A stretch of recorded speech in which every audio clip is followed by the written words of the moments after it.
Isang mapagpalang araw po sa ating lahat. Welcome to my YouTube channel. This is DJ Master. Yun, ako, sobrang excited na tayo mga ka-DJ. Dalawang araw na lang at matutungayan na natin ang bakbakang Mario Barrios versus Manny Pacquiao. Pero bago natin talakayin yan, para medyo light tayo. By the way, maraming salamat sa patuloy na pagdami ng ating mga subscribers. Ngayon po, mayroon na tayong 5,000 plus subscribers. Maraming salamat. Congratulations sa atin. Hindi ko ito magagawa to kung wala po yung suporta. Maraming salamat po. Hindi ko na kayo may isa-isa. Sobrang dami ng ating mga views to mga nakaraang vlogs natin. Pero ngayon, ang pag-usapan natin, medyo light lang tayo. Makikita natin dito yung interview kay Manny Pacquiao sa kanyang mga dating mga nakalaban, yung kanyang reaksyon.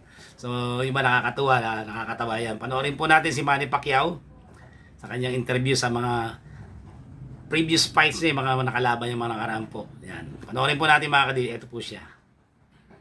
Let's go on Marcos Villegas Fight Up TV here in Las Vegas, being joined with the one and only Hall of Famer, boxing's only 8th division world champion Manny Pacquiao, who returned to the ring this weekend against Mario Barrios, attempting to break 2 records. Manny, be the first Hall of Famer to hold an active world title, but also to break your own record as the oldest welterweight champion. I heard something interesting here, that you've had 16 fights here at the MGM, and I looked through like my list. I've been through like a majority of them. Yeah, no, it's not 16. I think it's 11, but I wanted to go. These are all the fights I've covered that are yours here throughout, yeah. Well, let's talk a little bit. Let's see like what's the first memory that comes up. So I wanted to do something a little bit different. So this one, the first. DJ, ito yung mga listahan na mga kinover na itong nag-interview sa kanya, yung mga nakalaban ni Pacquiao na iba't ibang reaction ni Pacquiao. Nakakatawa lang. So, pakinggan po natin si Manny Pacquiao. Fight, I supposedly win. You won. The first thing was the wheel. Did you see when Tim came in the wheelchair? Yeah. Yeah, and I thought, he's in a wheelchair. How did he win the fight? I know, but it's okay. Yeah. All right, going on. The second one here, Pacquiao Marquez 3. What do you remember most about the third fight with Marquez? Oh, that's good. Good fight. Like more action. More action. That one, I remember being on the press row and thinking, you know what, it's a good fight. A lot of back and forth exchanges, the counter punching. A lot of action. Yeah. A lot of action. All right. Good memory, Manny. You remember all these. Okay, this one was a funny one, Manny. Your fight with Broner. What do you remember most about the Broner fight? The Broner fight. It's good. What'd you think when he went on the mic and said that he thought he won? I know. I don't have an idea where he got that thought. To win. He said, I beat that boy. I bet that boy. I hit once. Dito na naginip ng gising si Adrian Broner. Hindi niya matanggap na natalo siya ni Pacquiao. Thought he won the fight. Moving on, Manny. It's fun. So this one happened at the Thomas and Mack. You and Jesse Vargas. Jesse Vargas. What do you remember about that fight? Oh, Jesse Vargas, like good action. Like tough, very tough. I remember you landed a punch and he flew across the ring, and I thought this fight is like you have him. Like I was surprised how far he flew. Do you remember that when you knocked him down? Yeah. Flo, Jesse Vargas. I remember that. Moving on here, Manny. This one, Pacquiao Thurman. I actually scored this fight on television for you. Thurman. Yeah, I was the unofficial scorer. But what do you remember most about the Thurman fight? Oh, it's good action. Like I dropped him down in second round. Like First round. first round, and then I'm trying to knock him down in the second round. But he came back. But it's a good fight. More action. I was in like amazement over your accomplishment that night, Manny. I was like, oh my God, he's 40 and he beat a hard puncher like Thurman. Kaya nga lang ating pambansang kamaon na oldest welterweight sa kasaysayan ng boxing po. What we need, prayer to God to give strength. I think you're thinking you're gonna do it again this weekend. Here's another one that comes up. Another one I attended of yours, Pacquiao Ugas. What do you remember the most of that one? I remember that I got stuck in the ring, like my 2 legs is cramping, like so tight, like He cannot move. Yeah. Interesting, Yeah. interesting. Yeah, you know what? Now that you mention that, I do remember I was thinking like, man, he's not moving. He's not as mobile as he usually is. I feel like my two legs cut off. Like that's my feeling. Like I did a lot of routine in my legs that time. And also I'm not really focused on that time because a lot of distraction. They're hurrying me up, so I'm gonna try to get through this, Manny. Bradley 2, you won. Yeah. Oh man. You won. Okay. Not my favorite fight, honestly, Manny. The Marcus 4, what do you remember the most? Marcus for just he got lucky. He got lucky. Just I'm about to finish him or that round. If not that round, then the next round it's finished. Like that's my focus. But that's why I became careless. That he got me a lucky shot in straight. All right, they're wrapping me up, man. This will be the last one. I got to skip the Rios one. I went to China to see you. There was a lot of questions there because that was the fight after the Marquez fight What is that? with Rios that you had in China. Yeah. But this one here, the biggest fight in history, Mayweather-Pacquiao. What do you remember most of that night, man? This will be my last one for you. What I remember is like I want to have a good fight. Like fight toe to toe like that, but it's running.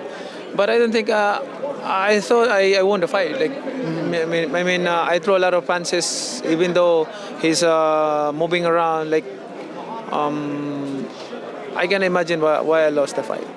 Okay, Manny, wrapping this up, I got to ask you because we talked about this Mayweather-Pacquiao. Do we see a rematch if you win on Saturday, Manny?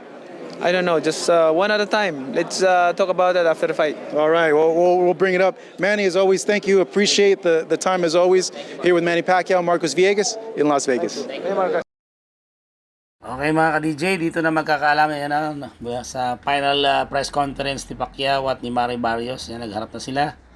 So, very obvious, matangkad talaga si Barrios. At, malaki, pero hindi natin pwedeng baliwalay ng kakayanan ng isang pambansang amaw natin na si Manny Pacquiao dahil sa kanyang bilis, footwork, yung kanyang puso, at saka yung experience na meron siya sa dami ng laban na kanyang naranasan. Siguro, alam niya na rin kung anong dapat niyang gawin. So, sana nga pala rin ng ating pambansang amaw. Yan, nagtatawanan pa no? Ganun si Manny Pacquiao. Hindi siya yung tipong nagtatrash talk nagtatrash talk sa mga kalaban niya, nagkaroon ng iba panayabang, no? So yun, good luck Manny.